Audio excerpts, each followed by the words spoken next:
Hi, welcome back to my new vlog. So ನಾವಿವತ್ತು ಹೋಗ್ತಾ ಇದ್ದೀವಿ ಶ್ರೀ ಬಂಡೆ ಮಹಾಕಾಳಿ ಟೆಂಪಲ್.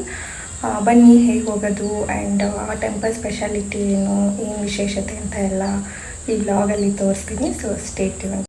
ನಾವು ಯಾವಾಗಲೂ ಹೋಗೋದು ಮೆಜೆಸ್ಟಿಕ್ಕಿಂದ. ಸೊ ಮೆಜೆಸ್ಟಿಕ್ಕಿಂದ ಮತ್ತೆ ಇನ್ನೊಂದು ಬಸ್ ಚೇಂಜ್ ಮಾಡಬೇಕು.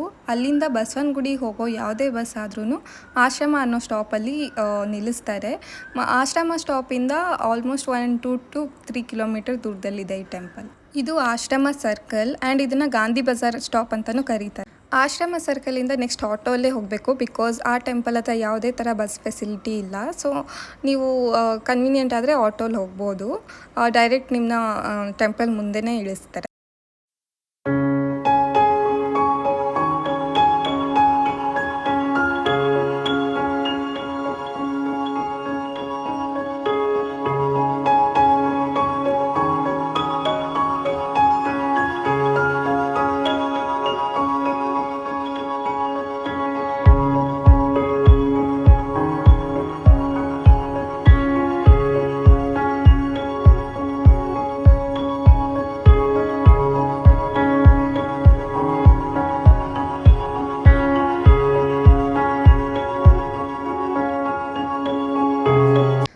ಇಲ್ಲಿ ಪ್ರತಿ ಮಂಗಳವಾರ, ಶುಕ್ರವಾರ ಹಾಗೂ ಭಾನುವಾರ ಹೆಣ್ಮಕ್ಳು ಬಂದು ನಿಂಬೆಹಣ್ಣು ದೀಪ, ತುಪ್ಪದ ದೀಪ, ಬೆಲ್ಲದ ದೀಪ ಹಚ್ತಾರೆ. ಆ್ಯಂಡ್ ಇಲ್ಲಿ ಇನ್ನೊಂದು ಏನಂದರೆ ಮನಸ್ಸಲ್ಲಿ ಏನಾದ್ರು ಅಂದ್ಕೊಂಡು ಬೀಗ ಕಟ್ಟಿದ್ರೆ ಅದಾಗುತ್ತೆ ಅನ್ನೋ ಒಂದು ನಂಬಿಕೆ. ಆ್ಯಂಡ್ ಈವನ್ ತೊಟ್ಲು ಕೂಡ ಕಟ್ತಾರೆ ಕೆಲವೊಂದಷ್ಟು ಹೆಣ್ಮಕ್ಳು. ಆ್ಯಂಡ್ ಈ ದೇವಸ್ಥಾನದಲ್ಲಿ ದೃಷ್ಟಿ ಕೂಡ ತೆಗಿತಾರೆ. ನಿಮಗೆ ಯಾವುದೇ ಥರ ಹುಷಾರಿಲ್ಲ ಅಥವಾ ಏನಾದರೂ ನೆಗೆಟಿವ್ ಫೀಲಿಂಗ್ ಥರ ಅನ್ನಿಸ್ತಾ ಇದ್ದರೆ ಇಲ್ಲಿ ಬಂದು ನೀವು ದೃಷ್ಟಿನೂ ತೆಗೆಸ್ಕೋಬೋದು.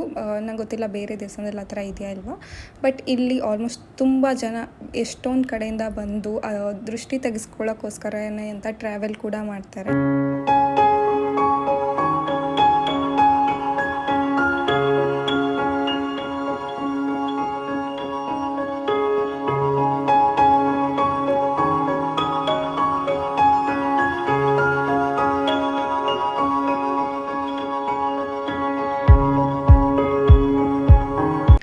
ಮೇನ್ ಸ್ಪೆಷಾಲಿಟಿ ದೇವಸ್ಥಾನದ ಏನು ಅಂದರೆ ಒಳಗಡೆ ಗರ್ಭಗುಡಿ ಒಳಗಡೆ ಎಲ್ಲರೂ ಬಿಡ್ತಾರೆ. ಹಾಗೆ ದೇವರಿಗೆ ಬೆಳಗ್ಗೆ ಅಭಿಷೇಕ ಮಾಡಿರೋ ನೀರನ್ನ ಎಲ್ಲರೂ ತಲೆ ಮೇಲೂ ಹಾಕ್ತಾರೆ.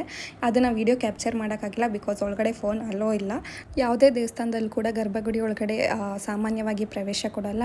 ಅಭಿಷೇಕದ ನೀರು ಮಂಗಳವಾರ, ಶುಕ್ರವಾರ ಹಾಗೂ ಹುಣ್ಣಿಮೆ ಅಮಾವಾಸ್ಯೆಗೆ ಮಾತ್ರ ಇವರು ಹಾಕೋದು. ಆ್ಯಂಡ್ ಒಳಗಡೆಯೂ ಕೂಡ ಅಷ್ಟೇ, ಆ 4 ದಿವಸ ಒಳಗಡೆ ಬಿಡೋದು.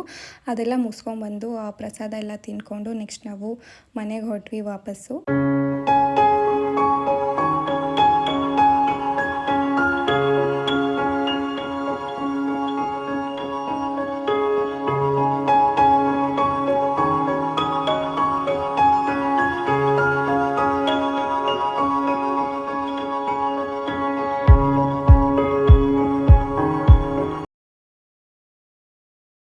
So that's it for the day.